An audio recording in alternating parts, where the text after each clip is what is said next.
ভালো আছেন আপনারা?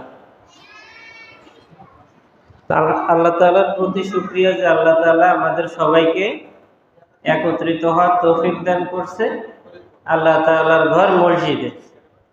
দুনিয়ার মধ্যে সবথেকে ভালো জায়গা আল্লাহ তাআলা জান্নাতের একটা টুকরা। দুনিয়ার ভিতরে বলা হয়েছে দুনিয়ার মধ্যে সবচেয়ে উত্তম জায়গা জান্নাতের একটা টুকরা স্বরূপ মসজিদ। তো এইখানে আমরা সবাই একত্রিত হয়েছি যে কি জন্য, যে আজকে তোমাদের ফলাফলের যে বিষয় সেটা জানানো হবে। তো এখানে আমরা সবাই একত্রিত হয়েছি, সবাই অনেক খুশি না? সবাই তো অনেক খুশি না? তো এইখানে আমাদের সবাই জোর মিল মোহাব্বতের সাথে থাকতে হবে। কারোর সাথে কেউ গ্যাঞ্জাম করা যাবে না, মারামারি করা যাবে না। হুজুররা যা বলে, যেভাবে বলে সেভাবে করতে হবে। তো আমার বাচ্চা রুকায়া, ও অনেক কিছুই জানতো না। তো বাসায় ও অনেক ধরনের যে সমস্ত কথাবার্তা আমাদেরকে বলে, তো মাদ্রাসার বদলতেই আমরা জানছি যে আমার বাচ্চাটা এখানে অনেক কিছু শিখতেছে।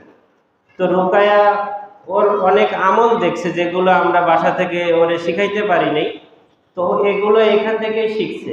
একদিন বাচ্চা মাদ্রাসায় না আসলে পরের দিন আমাদেরকে বিরক্ত করে যে আব্বু কেন মাদ্রাসায় নিয়ে যাইতেছ না।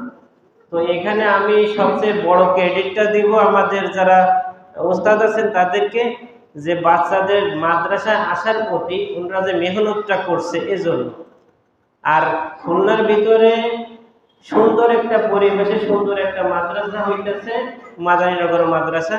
তো এই মাদ্রাসার জন্য আমি মন থেকে দোয়া করি যে আল্লাহ তাআলা যেন কিয়ামত পর্যন্ত এই মাদ্রাসাকে সুন্দরভাবে সঠিকভাবে পরিচালনা করার মতো পরিচালনা কমিটিকে তৌফিক দান করে।